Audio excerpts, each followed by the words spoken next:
Eye on South Asia is brought to you by Wells Fargo. Wells Fargo, together we'll go far.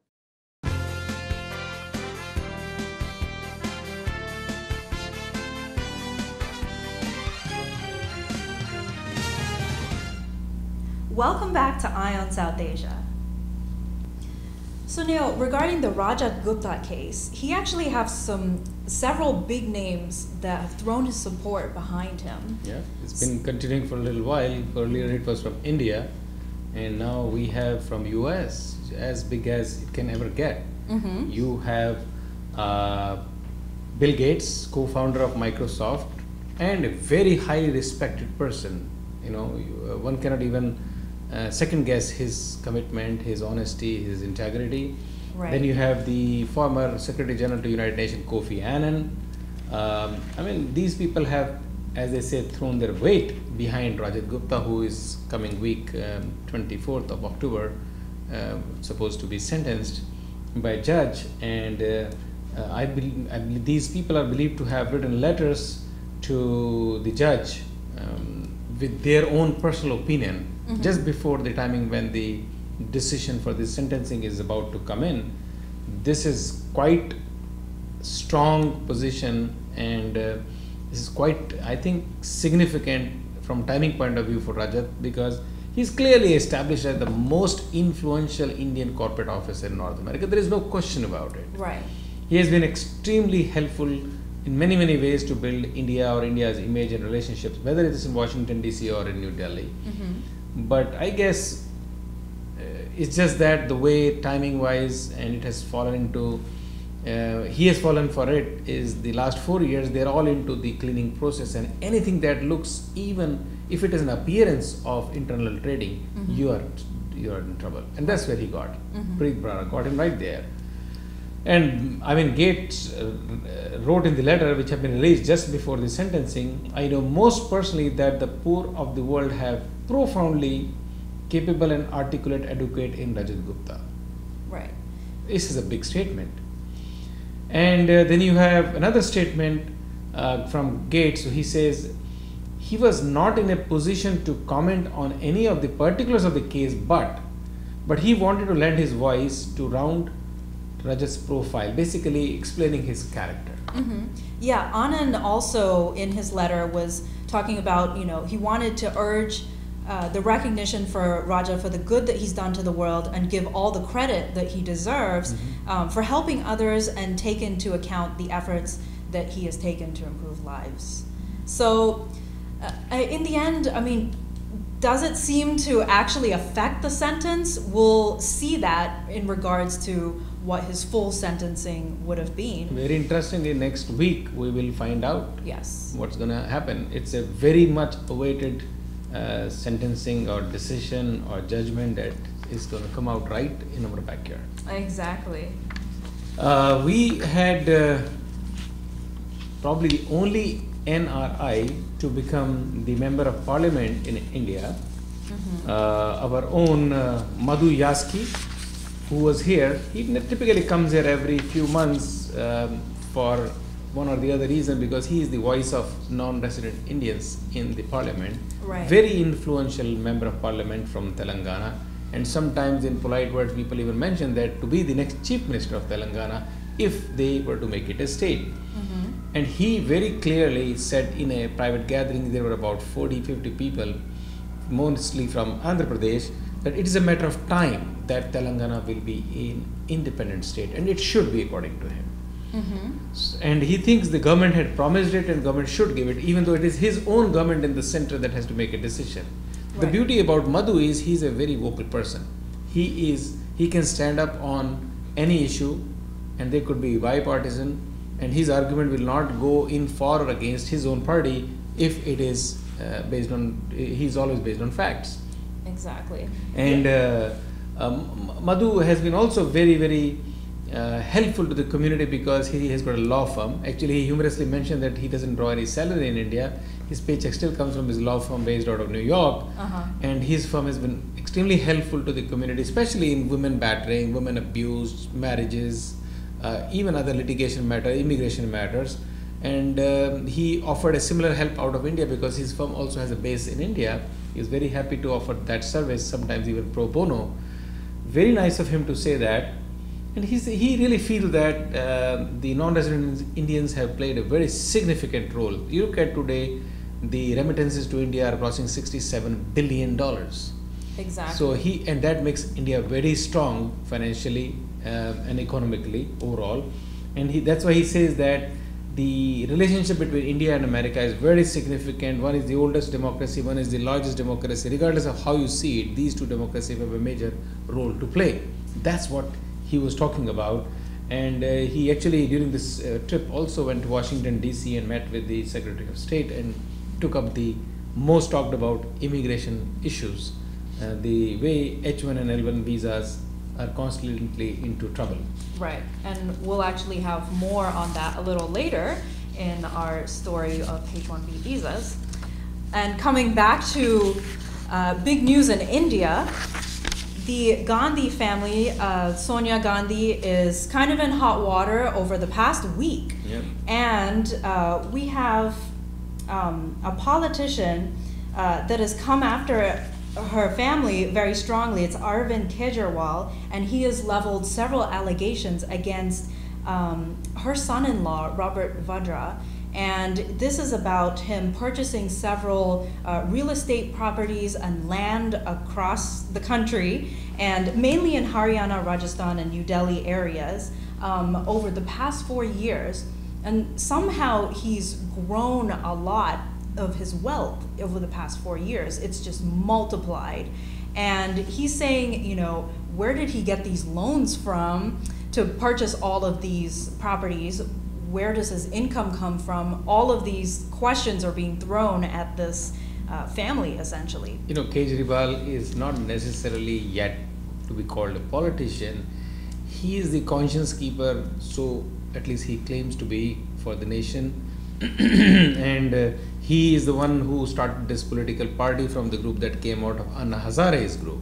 Right. And he is now all over the rooftop, picking one by one and exposing, obviously, like you said, first he went after Robert Vadra on this land scams, where it's mostly in the Gurgaon and Haryana area where he has pointed, and he has come up very strongly, and they are running helter skelter to figure out how to defend it. Exactly. And of course now he has gone after Sharad Pawar, and then he's gone after the president of BJP right now. Every day it's a new expose. He is in the news big time. Yeah. And this small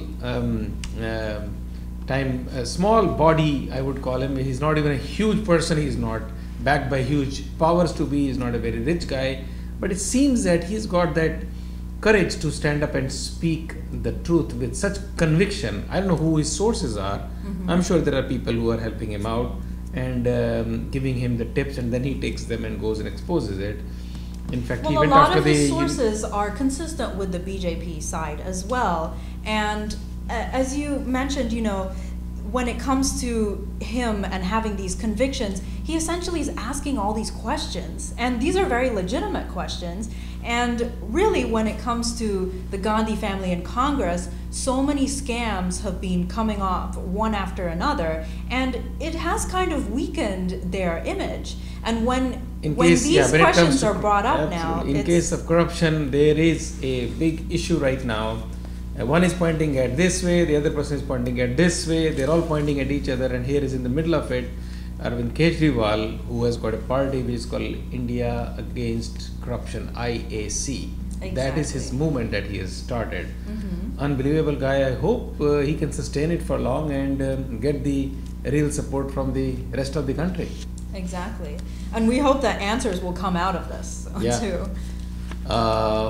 There was a very interesting development in the West, that Washington State Governor Christine Gregoire went to India with a delegation, and a perfect timing again from trade point of view, because of the way the FDIs have been opened up and the foreign investment, as it is called, plus overall mood for the outside interested parties. She went with a 50-member business official delegation, and just before she went, the Consul General in the West Coast out of California, Mr. Parsati, met with her and briefed her, and there was a great reception. I think such kind of exchanges which are coming after other exchanges in the past. You had the governor from Utah, you had the governor from Ohio, governor from Virginia, governor from Maryland, and now governor from West Coast, Washington State going to India. I think this is a very good development, again, state to state, city to city, where the trade exchange will be great help to the two relationships at the ground level. Exactly. And coming back to the issue of activism in the New York area, in the tri-state area, we have the online petition that's being started for Sikh items of faith. And this is specifically targeting the NYPD, the Sikhs that are in the NYPD, to actually be able to wear their turban and their Sikh items of faith. So there's a petition that has been taken around, and this is an online effort to actually get buy-in from various sources to actually... so people can really go up there and vote? For the online petition? Right. Yes. You sign up. Yes, exactly. It's a sign up. So, you know, it's just throwing support behind this cause, essentially. Well, this subject has been quite hot. If you see in last 1 year in particular, you had in New York especially, and then in Washington DC, and then recently in California, all over this turban issue, starting from France, where there was a huge hue and cry and United Nations approved it. Right.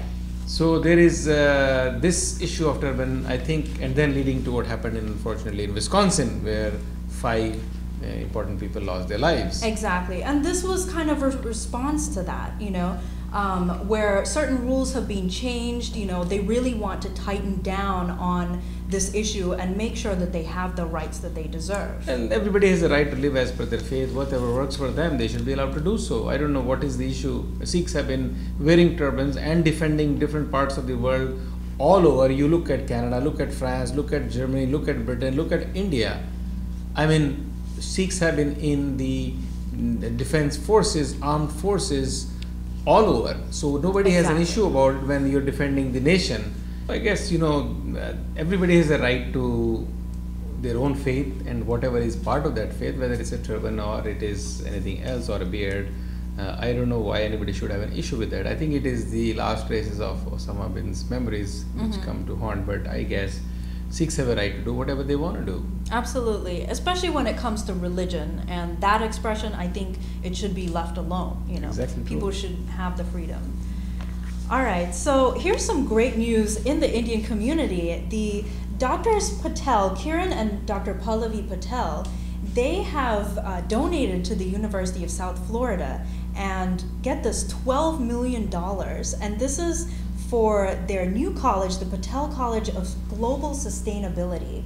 And this is looking at a decade of world-leading applied research to advance sustainability around the globe. So they're providing educational opportunities for new and upcoming graduates of this university to really come up with new solutions in our developing world, whether it's for the US or for other countries around the world. And it's such a great effort that they've done. Patels have been always the #1 topmost philanthropics in the country. This is not the first time. They have done it in the past. I think the last time that I remember was almost like $30 million they donated in the University of Florida. It's amazing, yeah. They have the heart of unbelievable size. I guess they just pour out and they really feel happy. You know, last time I was physically there in Florida when they made the announcement, you can see on their face, they look so happy when they give out. Yes. And it's the first generation, Dr. Kiran Patel and his brother, Dr. Dinesh Patel, and their third brother, Pradeep. They all three came from Africa. And of course, they have a great lineage. Their father was an extraordinary personality, a great man that has been in their blood. So now it's time they always think to give back. Very humble people, and he has been a leader in many ways. He was also earlier the ABI president. Exactly. Different so they're levels. very big names in the medical community as well as in the philanthropic community as well. And just to highlight one of the projects that they've done, later this year they're actually doing the Patel Grand Challenge, and it's an international design competition, and they're actually going to get contestants to design a water filtration system for water challenged areas in the world, and the winners will get $100,000 prize to actually implement that solution. So great work that they're doing, and you know, I hope that they and others will continue to give back to the community in this way. Right. And with that, we're going to take another short break, and we'll be right back on Eye on South Asia.